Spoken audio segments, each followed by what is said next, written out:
Welcome in and welcome back to the Down South Philly Show brought to you by Sports Lounge Media. We got a good one today. Before we get started, though, make sure you do me a few favors. Make sure you smash that like button. I need you to hit the bell to get your notifications. And as always, subscribe. We're trying to run both YouTube channels up right now. Sports Lounge Media is at 451.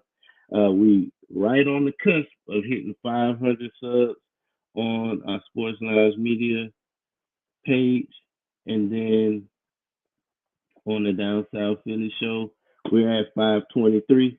We on the road to 1,000. So go ahead and hit that subscribe button for me. We got some good stuff to talk about today. As we edge closer to the 2026 NFL draft, which will be in Pittsburgh this year. We got it's still Howard season, man. We still out here making moves.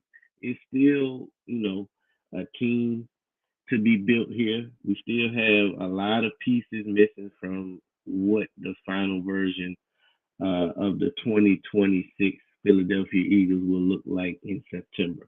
But before then, we got to talk about the latest move, the addition of Chandler Martin, latest team that he was with, obviously the Baltimore Ravens. Let me pull up this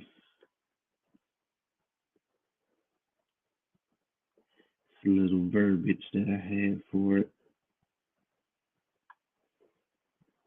At first glance, didn't really know much about him. The Eagles do sign Chandler Martin to a 2-year deal. It says Eagles signed linebacker Chandler Martin to a 2-year deal. Martin played last season with the Baltimore Ravens, appearing in 3 games. He suffered a torn ACL in Week 13. He's 5'11". Martin began his college career at East Tennessee State before playing at Memphis in 2023 and 2024. He earned first team All AAC honors in both seasons with the Tigers. Martin went undrafted in 2025 and signed with the Ravens, so he's an undrafted. He was undrafted. Um, he was waived. He was waived as when the Ravens cut their roster to 53 players, but re-signed to the practice squad. Martin was elevated for 3 games and played solely on special teams. The 23-year-old joins the linebacking room with Zach Bond, Jahad Campbell, Jeremiah Trotter Jr., Smile Munden, and Chance Campbell. So just a depth piece. If you're wondering what this means, obviously our linebacking group is probably one of the deepest that we have on the team, if I'm being honest. Um, Sounds like he was primarily a special teams player in limited action last year. He did get hurt in Week 13. ACLs are still pretty serious, but not as serious as they were, say, 10, 15 years ago. So I have no doubt that he will bounce back. Sounds like he's gonna, potentially be a special teams player for us, practice squad player for us. Uh, Probably at the end of the day, a camp arm, camp body, that is. Um, so, welcome to Philly, Chandler. Love to see what you do. Hopefully, you can become one of our special team aces and earn your bone, make your bones there, because our linebacker room is kind of stacked. So, when we think about, obviously, we did lose in the Kobe Dean, which was a huge loss. He signed a huge deal with the Las Vegas Raiders. Wish him the best of luck, but we still got to win football games, and we still need great linebacker play. So Jahad Campbell, Zach Bond, Jeremiah Trotter, Smile Munden, um, those will be the biggest names to look out for. Obviously, Zach Bond and Jahad Campbell, if healthy, will pick up the slack for what we see on a 3-down basis. But if Jahad Campbell's injury lingers on, into the season, then we'll have to see players like a Jeremiah Trotter Jr. step up to the next level. Smile Monday step up to the next level, and just see what he can give us. Because in a small sample size, I think we started to see players like Jeremiah Trotter Jr. step up. Obviously, we know what to expect from his pops, right? He's one of the Eagle greats here. Um, so it's just crazy that he even has the opportunity to play for the same squad as his dad. Hopefully, he can, potentially make a name for himself like his pops did. But I got high hopes for Jeremiah Trotter Jr. going forward. Like I said, I'm not sure of the status of Jahad Campbell, but his injury is going to potentially keep him out of OTAs. Um, and that just gives you more reps. So that's more reps for Trotter. There's more reps for Smile Money. There's more reps for players like Chandler Martin if he can get healthy by the time camp rolls around. Um, when we talk, I, if I'm being honest, I'm so tired of talking about AJ Brown every week. We kind of at a standstill when it comes to AJ Brown news and what is he getting traded? Rumors are heating up. Honestly, we won't know much until June 1st. I don't know if he's gonna be on the team by June 3rd. And it's a weird situation with AJ because he still has so much left in the tank. Um, Yet what he showed us last year is that if we get the 2025 version of AJ, you can still win with it, but it's just annoying to go through another season of that. I don't know if I want to do that. I don't know if I want to go through another season like we had last year. Just from AJ's point, just staying in the media, little slick stuff, social media, hidden meaning in posts, going on tangents on live stream. So it's just a lot of things that I could do without. I say this good on a weekly basis. I still believe AJ Brown is a top five, maybe even top three wide receiver in this league. Especially when he's locked in. Even last year, with all the distractions, with as bad as the offense was, he still was able to log another 1,000 yards. He still was able to log seven touchdowns or something like that. So he definitely, commands a double team. He commands your attention on the defensive side of the ball. Um, but I'm just at the end of the day, I'm just so tired of talking about AJ Brown. Honestly, because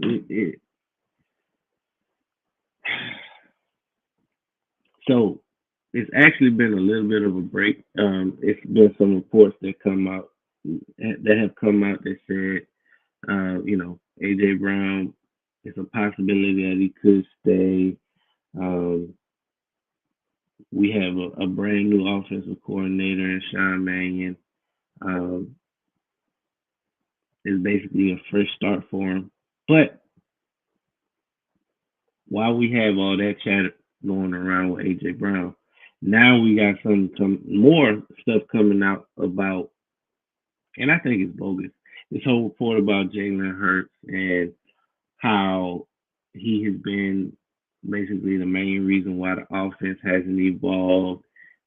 He's become harder and harder to coach.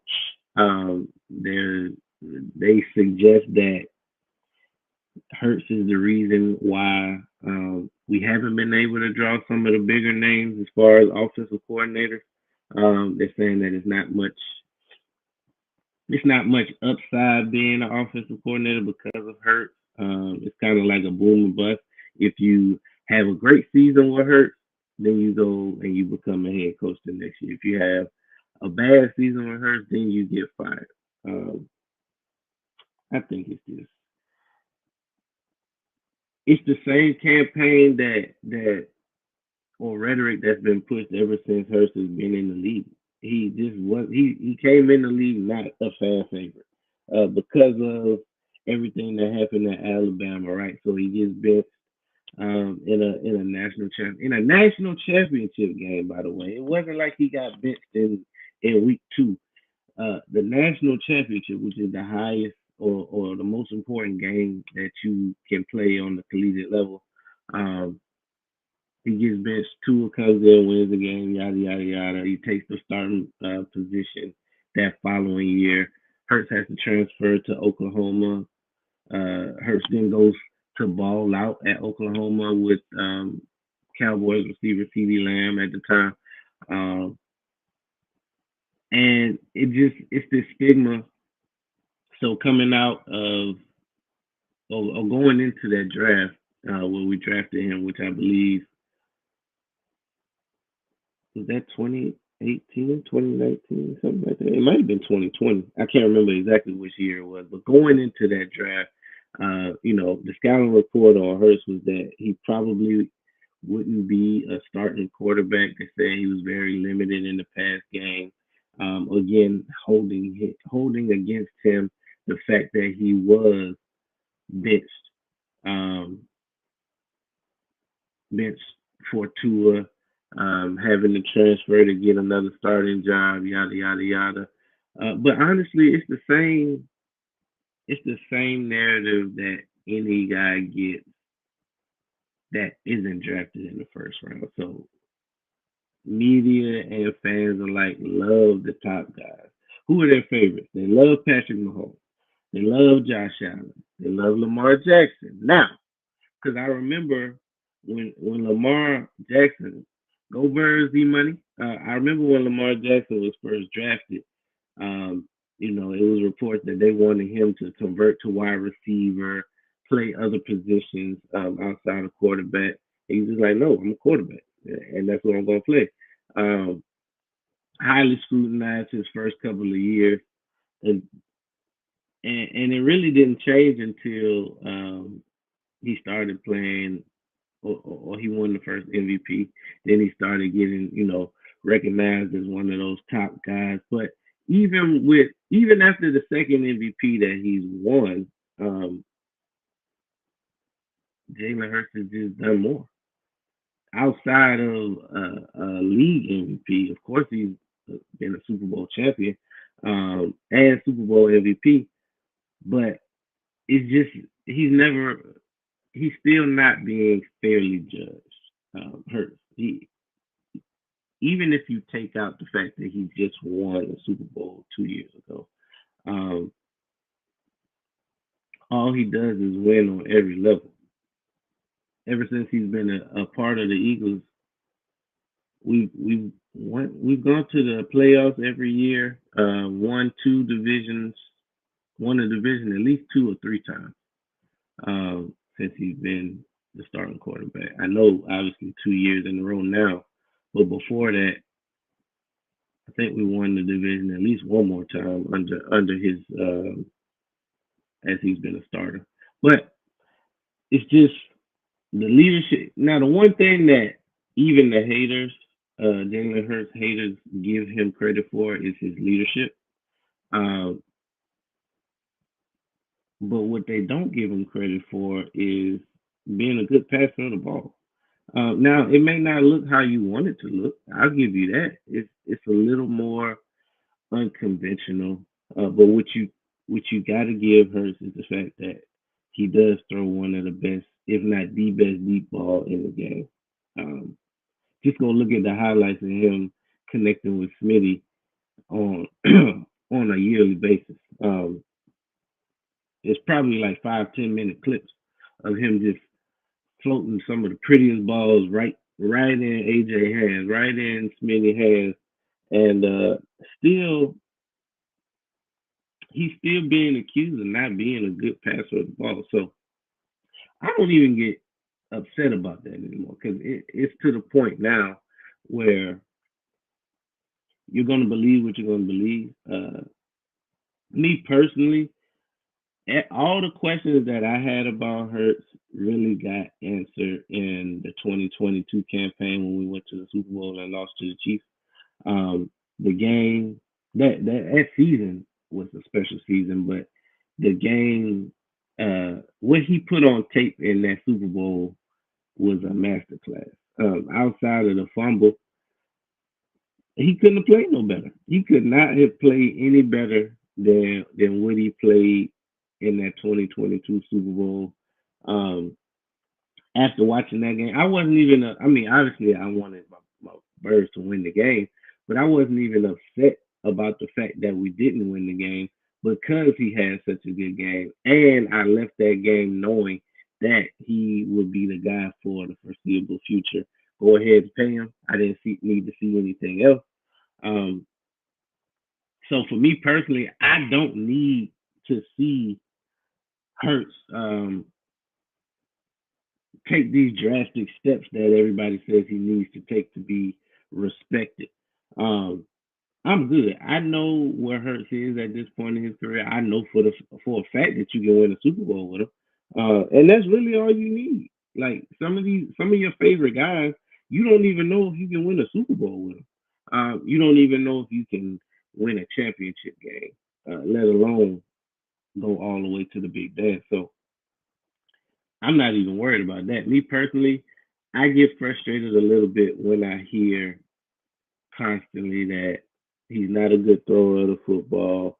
He's not. If you can at least give him top 10, you got that. You got that because I'm not going back and forth with you about that. We already know where I put him in the rankings. At one time I had him.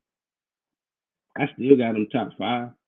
Um, and then when people hear me say that, of course they label me a homer, and then they put their favorite guys in there that just haven't done anything. But at what point did we stop respecting championship performances? At what point did we stop respecting Super Bowl wins? Now people want to throw into the mix that Sam Darnold is a Super Bowl champion. Yeah, he is. And my rebuttal to that part would be, okay, let's see him go to another Super Bowl. He won one. He did. He had a decent season.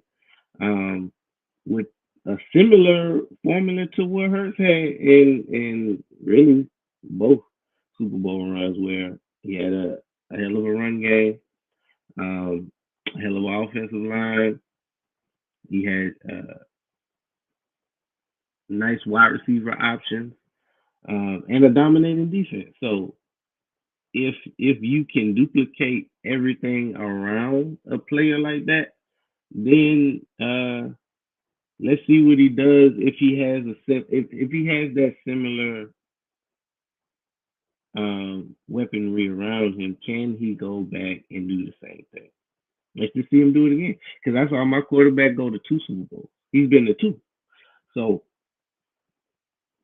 while you do have a valid point now about putting um, Sam Darnold in a different tier, so I think Sam Darnold deserves to be in the discussion of a top 10 quarterback. If we're being frank, I think we've seen Sam Darnold go take two teams to 14, lead two teams to 14 wins 2 years in a row. Um, and this time it ended in confetti. So you got to give him respect on that. He's shown us 2 years in a row that he can play elite level football for long stretches of time.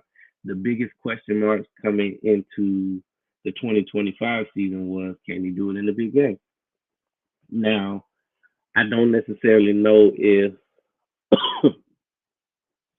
I can say it was answered. Obviously, he did win the big game, but my biggest thing with that is you just got to do it again. You got to continue to do it, just like everybody did with Hurts when he went to the Super Bowl in 2022. Now, obviously, Hurts lost. The Eagles lost in 2022, so it's not exactly apples to apples. But It's hard enough to make it to one Super Bowl. Now, let's see if he can do it again. That's all. And then, if he is able to make it to two, then that's a different conversation. We got to put more respect on Sam Darnold's name. But you got to give him all the credit that you would give a quarterback that has made and won a Super Bowl because it's so many quarterbacks that don't get the opportunity to do so. Uh, so when you have reports come out like Hurts is a problem, he's almost uncoachable. I'm not buying it. I'm not buying it. I know what I saw with my own eyes. Even last year, with it not being great, um, the guy's smart, man. He doesn't make mistakes. He doesn't force balls that if he don't see it, he's not gonna force it. So, excuse me. That's one I'm at with it. I don't. I'm not gonna believe any frivolous report like that. You can just cast that aside with a grain of salt, and let's move on. Let's move on to something else. Obviously, this saga with AJ Brown is still. Uh, we don't know. We don't know what's going on with that. We won't know until after June 1st. Maybe if a team gets desperate enough to offer something in the draft, something might shake. But I don't. I doubt it. I doubt it. We all know what's going on with the salary cap and how after June 1st the cap hit drops from like 40 million to under 20, which makes it more ideal to move him at that point. But at the end of the day, it doesn't make a whole lot of sense uh, to speculate until after that date. Now, once June gets here, if things are probably going to heat up again. We're probably going to get all these reports about teams like the Patriots getting closer. Um, I know the Rams were in the mix for a while, but then they went ahead and paid Devontae Adams, so you got to think that they're probably out of it.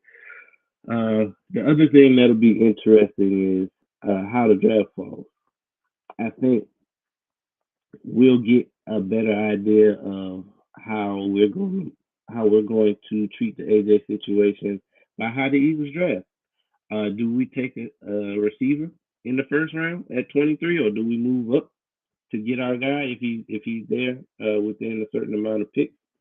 Um, do we do both? Do we trade AJ on draft day? Do we trade AJ on draft day to move up in the draft to get our guy at wide receiver? Do we trade up to get Sadiq, um, Kenyon Sadiq, or a player of his caliber? Maybe, maybe we got some pieces.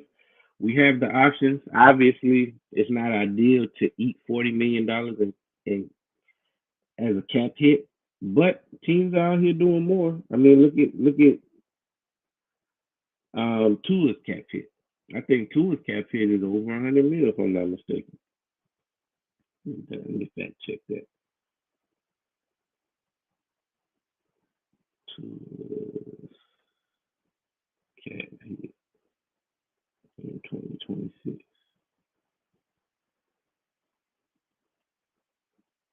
Yeah, so Tua will have a $55.4 million cap hit in 2026. Um, so teams can survive taking, a substantial cap hit like that. That's way more than AJ will have, even if we got rid of him like right now. So it'll be interesting. Like I say, every week it'll be interesting to see how the chips fall. Outside of that, it's not much happening in Eagles news. Obviously, again, we got to welcome Chandler Martin to the fold. It's as always Howie season. This is the time where he makes his moves. Those got the whole league shook and hating on what he has to bring to the table. Um, so make sure you stay tuned. We'll be back. next week, 7:30 p.m. Eastern Standard, for another episode of the Down South Philly Show. Um, Make sure y'all hit that like button. That's right. Hit that like button. Make sure you hit that bell so you can get your notifications as soon as we go on live. Um, we're on the race. We're on the road to 500 subs on the Sports Lounge Media channel. So if you can, go ahead and smash that subscribe button as well. Like I said, we will be back next week, 7:30 p.m.